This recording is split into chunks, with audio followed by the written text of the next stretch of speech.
Hi, second graders. Welcome to week 7 of distance learning. I can't wait to get started and read a new story with you.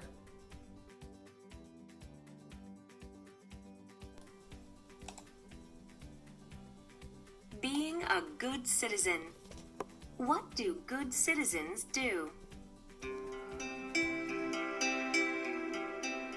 There are many ways to be a good citizen. These good citizens are selling lemonade to raise money for their town's animal shelter. Good citizens help others. These children are collecting food for a food drive at their school. The food will help hungry people in their community. Good citizens also take their rights and responsibilities seriously. Voting is one right citizens have. These people are taking their right to vote seriously. They are good citizens too.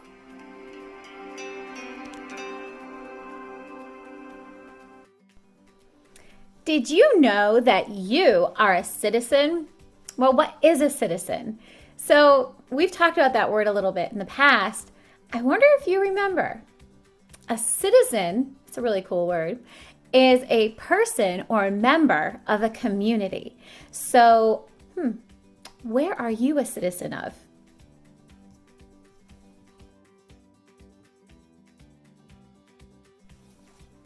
You are a citizen of a lot of places. You're a citizen of planet Earth. You are a citizen of the North American continent. You are a citizen of the country of the United States.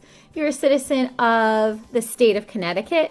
And you're also a citizen of the county of New London. And what town are you a citizen of? The tiny town of Franklin. And you have some responsibilities too. So this week, we're going to be thinking about what do good citizens do? So if you are a good citizen and doing your part in your community, what does that mean? What does that look like? Do you have any ideas? I know that there have been a lot of good citizens in Franklin, including the Lunt family, and they did a great job. They helped build that little library in Giddings Park, and I know a lot of citizens have helped refill that little library. And I know that there have been good citizens around Franklin who have been picking up trash. I know good citizens like the Perez family who put out bears for the bear hunt for preschool and who took part in that. And I know a lot of good citizens who are putting out red hearts to help the first responders and healthcare workers feel really appreciated. I know there are many good citizens in Franklin, and that's why I love teaching there so much. So today I'm wearing my red, white, and blue to celebrate America and be patriotic because we are reading a story that is discussing the presidential election. And this year we actually have an election coming up for a new president. So this is a great story for you to start understanding the process of what it's like to run for president and to be in politics. So it'll be pretty exciting this week.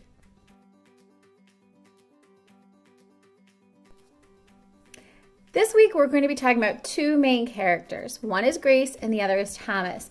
And something that we're going to be thinking about and considering, not only during this story, but in life, it's really important, is thinking about point of view. Good readers pay really close attention to how different characters react and what they might say and do. So the author is going to give us really small clues so that we can try and figure out how those characters feel inside. Because no two people feel or react the same way to a situation. So we've talked about this before. When you have a point of view, it's like how you see the situation. So I'm looking at my phone right now, recording, and you're looking at your tablet or something else. We're all watching this video, but we all see different things. So that's kind of like a physical way to look at it. But let's say something happens to us, like someone throws you a surprise party. Well, not everyone would enjoy that. Some people don't like surprises. However, other people really enjoy feeling special and having someone think about them and plan that kind of event. So in this story, Grace and Thomas are going to be in the same class, but they're not going to have the same point of view or the same feelings about things. So that's our job during this story. I really want you second grade readers to be good at slowing down and really looking at what do those characters say and what are their actions, what are they doing, and that can help me figure out how that character feels about that situation. So we're going to get really good at that this week. Our words for this week have the ow sound. So let's go over them so you are familiar with what they mean, how they're spelled, and how they look. Let's take a peek. Brady wanted to join me in his red, white, and blue as well to help talk about this week's sound. Want to tell them? It's ow! Ow! So ow can be spelled in two ways. O-U. And what's the other way? O-W. So we're going to go over words this week that have the ow sound. Those two vowels, O-U and O-W, work together to make that one sound. So it's called a diphthong. Diphthong. It's a little diphthong. Ow, ow, ow. Let's start out with the word sound. A sound is something you hear. Mound. That's like a small pile or a little hill. Cloud. That is precipitation. That's up in the sky. That collects those white puffy things. Shout is a loud yell. Pound. There are a few meanings to that word. Pound might be you hit it with your fist, or perhaps it's a unit of measurement, like 16 ounces. Pound. A clown is someone who is silly or dresses up in a costume. Brown is that color a little lighter than black. Crown. That's what we all deserve to wear on our heads. We're all amazing. Howl is that sound those wolves make. Growl. That's what Brady makes when he wants more food, for sure. We've got some really huge vocabulary words this week that are really important for you to understand the story. So I'm so glad you're watching this video before you read the story Grace for President, because I don't want you to be confused. So we have some new words: champion, determined, issues, promises, responsibility, rights, and votes. Now, I think one of the hardest things that are going to be for you to understand is the word issues. So if you have an issue, remember I always say, do you need a tissue for your issue? Whenever someone said, can I have a Kleenex? I can't find a Kleenex. And I would say, do you need a tissue for your issue? And you guys would be like, yes, it rhymes. I don't really know what you're saying. So an issue is something that is a topic for debate or conversation. It could be a problem. So if you have an issue with the Patriots, like Mr. Walsh, I'm just kidding. If you have an issue, you have a problem. So when we have an election, a lot of the people who are running for president or whatever position they're running for, mayor, governor, they might bring up the issues that people are concerned about, and they want to try and solve those problems. So that might be the hardest word for you this week. Let's start off with the word champion. Champion. Maya won the game and became the new champion. Champion. A champion is a person who has won a contest. You might also call a champion a winner. Determined. Determined. The boy determined which books to check out at the library. So when you're determined, that means you've decided and you've picked an option, or you made your choice. You might be very determined to reach a goal. Issues. Here's that word. Issues. The firemen talked about issues of fire safety with the children. Good. So remember, issues are topics that you might talk about or problems that are happening. Promises. Promises. Zach and John made promises to tell the truth and stay friends. So when you make a promise, you give your word. Promises are things you say that you will definitely do.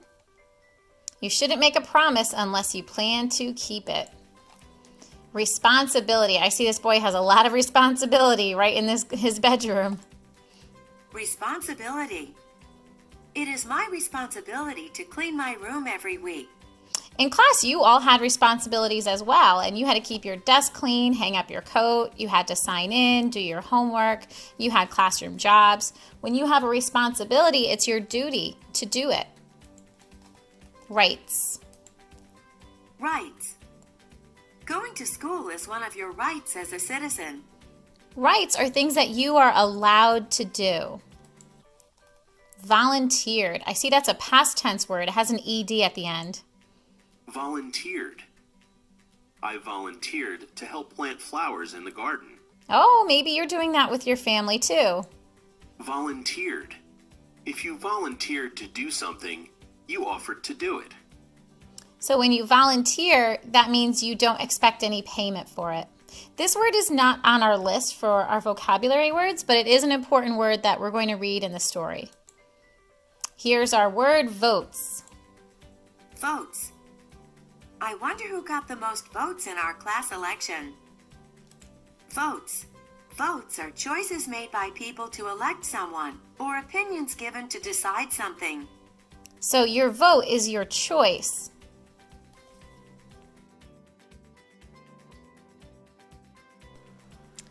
Grace for President by Kelly D. Puccio, illustrated by Lu Yin Pham. What do good citizens do? We're going to read about the class that learns about voting and elections. It's realistic fiction. So here's the beginning of our story. I love this beautiful poster, all the presidents. One Monday morning in September, Mrs. Barrington rolled out a big poster with all of the presidents' pictures on it. Grace Campbell could not believe her eyes. Where are the girls? Very good question, said Mrs. Barrington. The truth is, our country has never had a woman president. No girl president? Ever? Grace asked. No, I'm afraid not, said Mrs. Barrington. Does she like that idea? Is she surprised? Does she think it's funny? What do you think Grace feels about that situation? There's never been a girl president for the United States. Now let's continue to read, and we're going to find another place where we can figure out Grace's point of view. Grace sat at her desk and stewed. No girls? Who'd ever heard of such a crazy thing? Finally, she raised her hand. Yes, Grace? I've been thinking it over, and I'd like to be president. Several students in the class laughed. Now wait a minute. Grace says she wants to be president, and kids laughed at her? What's their point of view about Grace being president? They're laughing. Do you think Grace thinks it's funny? What's your point of view? Should Grace be president? Well, I think that's a star-spangled idea, Grace, said Mrs. Barrington. In fact, we can have our own election right here at Woodrow Wilson Elementary. The snickering in the room stopped. Grace smiled. Would anyone else like to run for president? Mrs. Barrington asked the class. Nobody raised their hand. Becoming president was going to be easy, Grace thought. Okay, second grade readers, don't disappoint me. We have some more evidence here. So once the snickering or the laughing in the classroom stops, because all the other kids are thinking, well, do I want to be president? Why do you think no one else raises their hand? If they think it's so funny, why don't they want to do it? What's the other kids in the class, what's their point of view? Do they think it's too hard? Are they not going to try at all? Do they think it's silly? Do they think it's not important?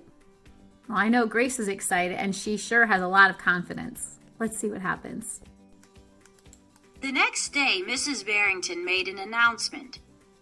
In the name of democracy, I have invited Mr. Waller's class to join our election. Their class has nominated Thomas Cobb to be their presidential candidate. Grace's heart sank. Thomas was the school's spelling bee champion. His experiments always took a blue ribbon at the science fair, and he was captain of the soccer team. Becoming president wasn't going to be so easy after all, Grace thought. Right here, when Grace hears that Thomas Cobb will also be running in the election, why did her heart sink? That's something that the author is telling us about how she's feeling inside to help us understand her point of view. The names of all 50 states and the District of Columbia into a hat.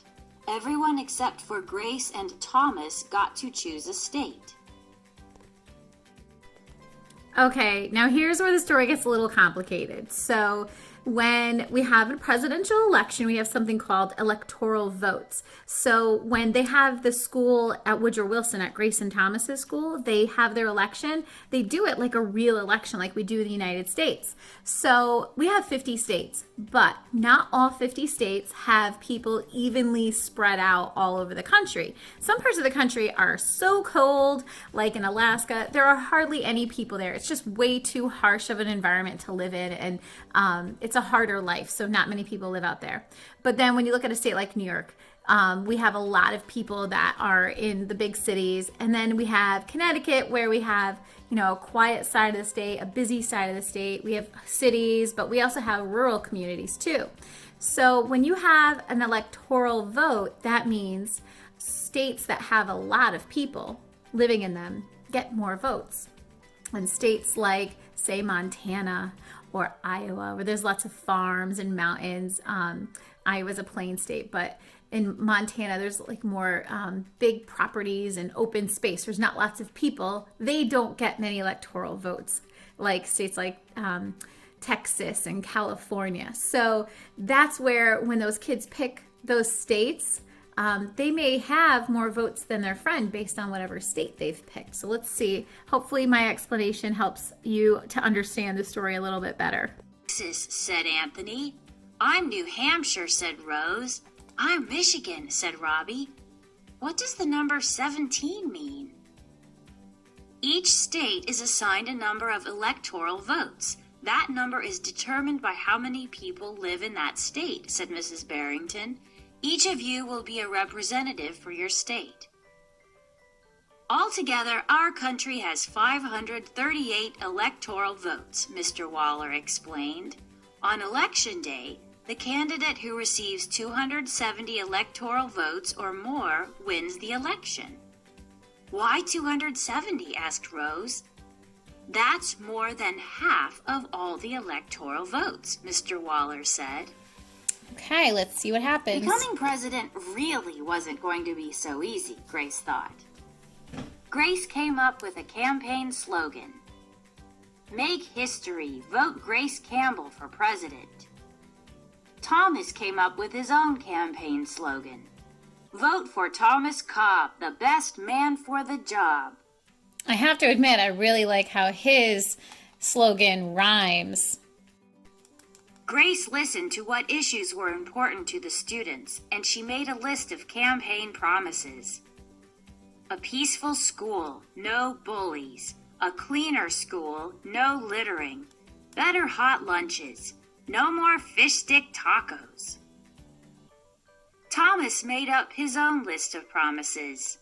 Free tutoring, free soccer lessons, fish stick tacos every week. I wonder if that's what the kids really wanted, or if that's something that Thomas was interested in. Let's see how this campaign goes. Grace made campaign posters and buttons. Thomas made posters and buttons too. Each week, the teacher set aside time for the candidates to meet with their constituents. Polls were taken. Voters were making their choices.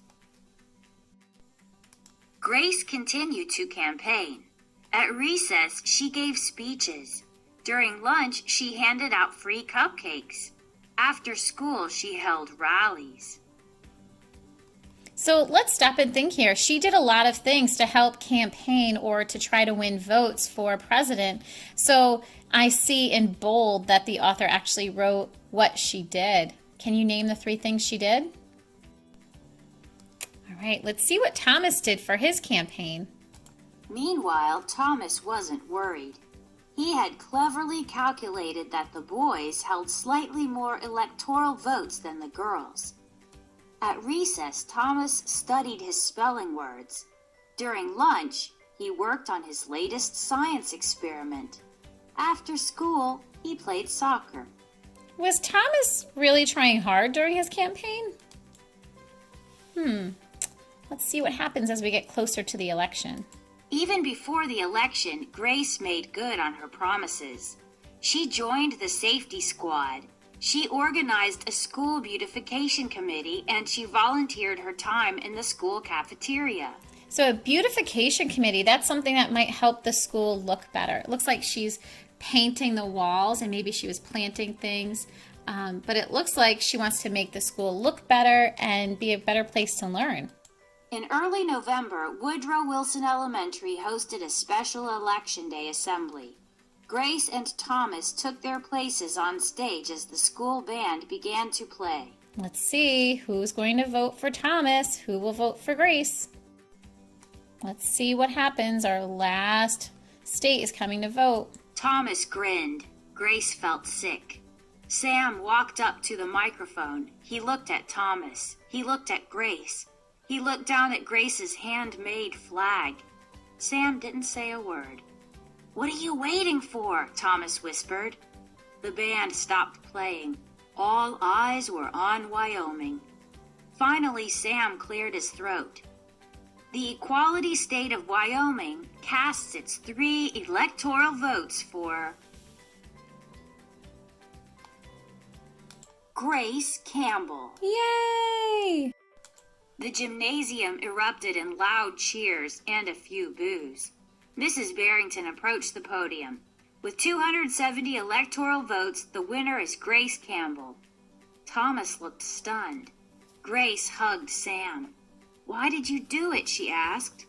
Sam handed Grace his flag. "Because," he said, "I thought you were the best person for the job." Wow, I wonder if you agree. You're going to talk about Thomas and Grace and see who you think would have been the best candidate. Stop and check. Visualize. What happens in the gym after Grace's name is called? Use the visualize strategy to help you. So this is a great page to go back to, 406, and see what does she do and picture what she does when she hears her name.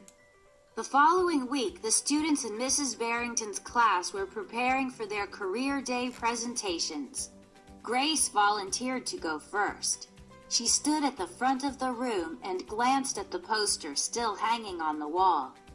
"My name is Grace Campbell, and when I grow up, I'm going to be President of the United States."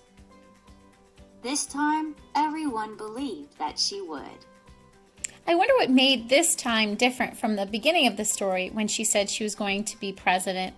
Seems like more people are taking her seriously.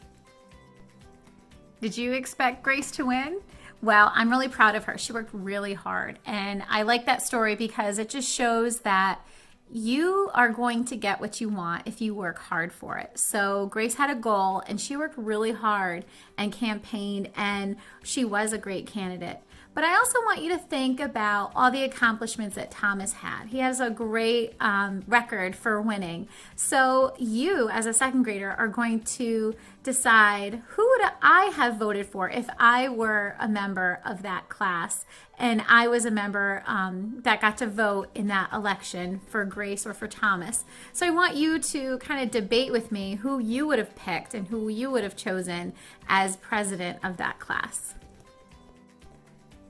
For grammar, we're going to be talking about pronouns. A pronoun is a word that takes the place of a noun. And you guys remember that nouns are people, places, and things. So if I were to talk about Brady, he's a proper noun. That's his name, right? So we capitalize it. But he's a dog, so that's the common noun. Now, if I were to talk about my dog without using the word dog or Brady, I would use a pronoun. I would say he. But if I talked about Mrs. Kraft and Brady, I would say we. If I talked about Mrs. Kraft, I would say I. So we have different pronouns that take the place of that noun word, and we're going to practice those this week too. Thank you so much for watching. I hope you enjoyed the story, and Brady can't wait to hear all about your presidential posters and how you would perform as a president if you were going to run for an election. So please get creative, and I hope you have fun. And most importantly, I hope you get to be with your loved ones and get outside to enjoy the beautiful spring weather. Hopefully it doesn't rain so much this week. Bye!